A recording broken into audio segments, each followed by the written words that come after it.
one day you'll be fine. It's such a beautiful day. Why you're still frowning? It's been too long to contemplate on how to deal with your broken heart all over again till you can feel the love.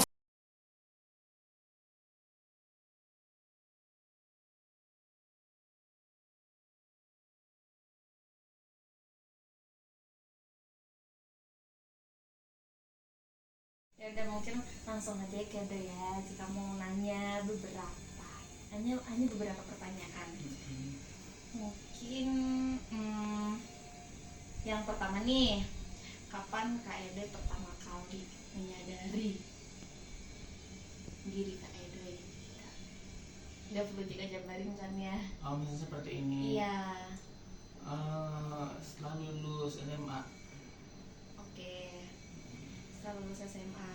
Terus kalau untuk respon keluarga itu gimana Kak? Belum tahu sih, keluarga belum tahu. Oke. Terus dari orang-orang terdekat itu dukungannya gimana? Kalau teman pasti mendukung, ya mereka tetap mendukung apa yang terjadi. Kak Edo pernah ngerasain kayak diskriminasi gitu nggak? Sejauh ini sih enggak, belum. Kayak dijauhin teman-teman itu belum ya? Nggak ada diskriminasi, belum nemu diskriminasi. Terus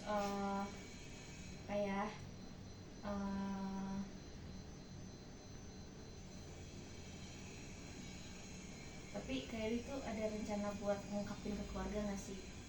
Enggak lah, nggak ada. Nggak ada kan ya? Terus kayak itu rencana kedepannya itu gimana? Ya jalani aja sesuai yang sudah terjadi. jangan sedih dong.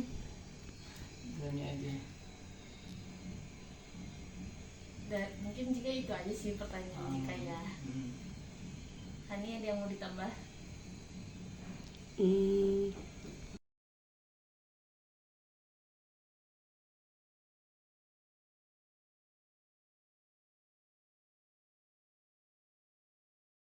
Bu Anggia dan teman-teman sekalian, di sini kami dari kelompok 5 akan mempresentasikan tugas kami, yaitu dari mata kuliah konseling populasi khusus, yaitu dengan materi LGBT.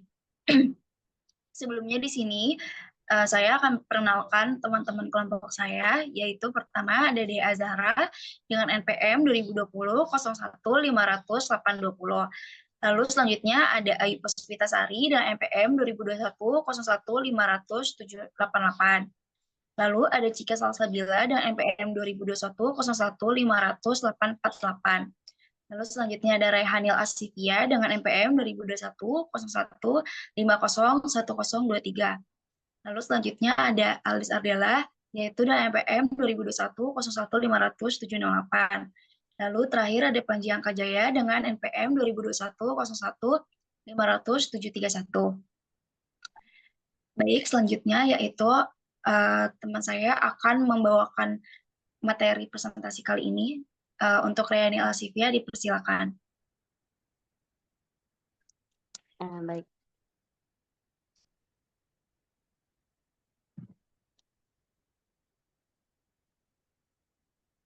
Materinya mana, Kak? Oke, di sini ada definisi. Yang pertama ada lesbian. Lesbian yaitu perempuan yang memiliki ketertarikan emosional dan seksual kepada perempuan lain. Yang kedua ada biseksual, yaitu individu yang memiliki ketertarikan emosional dan seksual kepada lebih dari satu jenis kelamin. Yang ketiga ada gay, pria yang tertarik kepada pria lain tetapi juga dapat merujuk pada perempuan. Istilah ini sering digunakan secara umum untuk menggambarkan seluruh komunitas LGBT. Yang keempat ada transgender. Individu yang identitas gendernya berbeda dari jenis kelamin yang ditetapkan saat lahir, ini termasuk orang yang melakukan transisi fisik seperti operasi atau terapi hormon. Next.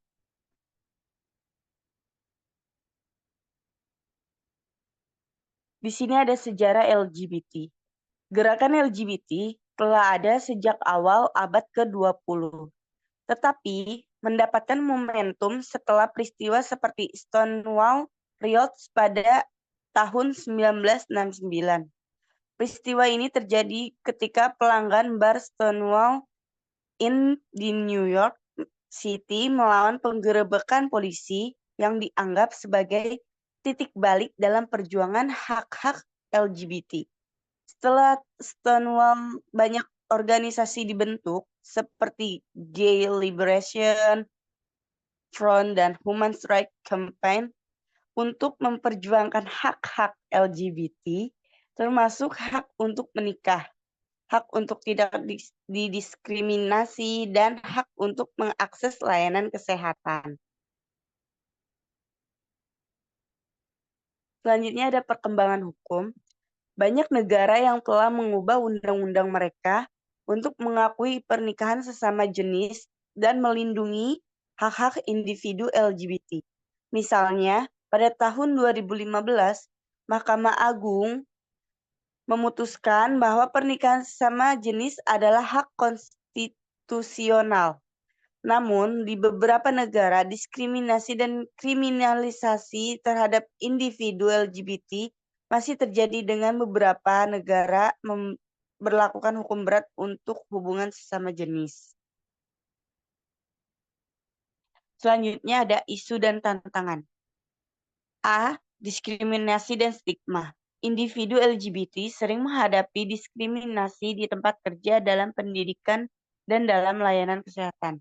Yang B, ada kekerasan dan intimidasi. Statistik menunjukkan bahwa individu LGBT, terutama transgender dan orang kulit berwarna, lebih rentan terhadap kekerasan dan intimidasi. C, kesehatan mental. Penelitian menunjukkan bahwa individu LGBT memiliki tingkat depresi, kecemasan, dan bunuh diri yang lebih tinggi dibandingkan dengan populasi umum. Baik, selanjutnya yaitu ada perspektif agama dan budaya. Berbagai agama memiliki pandangan yang berbeda tentang LGBT. Beberapa agama menganggap hubungan sesama jenis sebagai dosa, sementara yang lain menerima dan merayakan keberagaman seksual.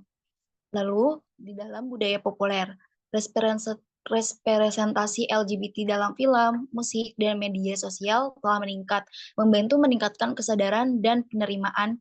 Film dan acara TV yang menampilkan karakter LGBT dapat membantu mengubah persepsi masyarakat.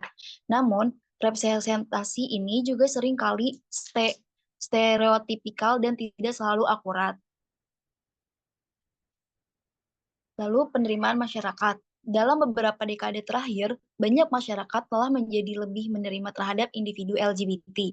Dengan meningkatnya dukungan untuk hak-hak LGBT di banyak negara, ini terlihat dari perayaan seperti Pride Month yang diadakan di berbagai kota di seluruh dunia. Namun, masih ada tantangan besar di banyak tempat, di mana individu LGBT terus menghadapi penolakan dan diskriminasi. Beberapa negara bahkan memperlakukan undang-undang yang membatasi hak-hak individu LGBT, menciptakan lingkungan yang tidak aman bagi mereka. Lalu, peran aktivisme. Aktivisme LGBT telah memainkan peran penting dalam memperjuangkan hak-hak dan kesetaraan. Organisasi seperti Human Rights Campaign dan GLAAD di AS, serta berbagai organisasi lokal di seluruh dunia, berfokus pada advokasi, pendidikan, dan dukungan. Aktivis LGBT seringkali terlibat dalam kampanye untuk meningkatkan kesadaran tentang isu-isu yang dihadapi oleh komunitas LGBT, serta untuk mendorong perubahan kebijakan yang lebih inklusif. Lalu selanjutnya yaitu kesimpulan. Materi tentang LGBT mencakup berbagai perspektif yang beragam, termasuk aspek hukum, sosial, dan kesehatan. Diskusi mengenai LGBT seringkali melibatkan pandangan yang berbeda, di mana beberapa orang mendukung hak-hak individu LGBT, sementara yang lain mengekspresikan kekhawatiran terkait dampak sosial dan kesehatan yang mungkin ditimbulkan. Perspektif hukum di Indonesia, belum ada regulasi yang secara eksplisit mengatur tentang LGBT, yang menciptakan ketidakpastian hukum bagi individu yang terlibat dalam komunitas ini. Aspek sosial, terdapat perbedaan mengenai dampak sosial dari keberadaan LGBT, dengan beberapa penelitian menunjukkan adanya tantangan yang dihadapi oleh individu LGBT dalam hal pendidikan dan keamanan. Lalu kesehatan, beberapa studi mengaitkan perilaku seksual dalam komunitas LGBT dengan risiko kesehatan tertentu. Sementara di sisi lain, ada argumen yang menekankan pentingnya pendekatan kesehatan yang lebih inklusif dan tidak diskriminatif. Kesimpulannya, isu LGBT adalah topik yang kompleks dan multifaset yang memerlukan pemahaman yang mendalam dan dialog terbuka untuk mencapai kesepakatan yang lebih baik di masyarakat.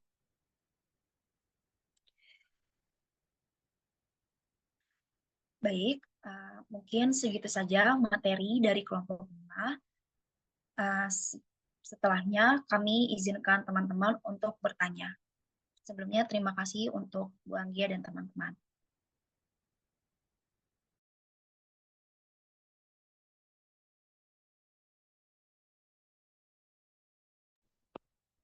Udah.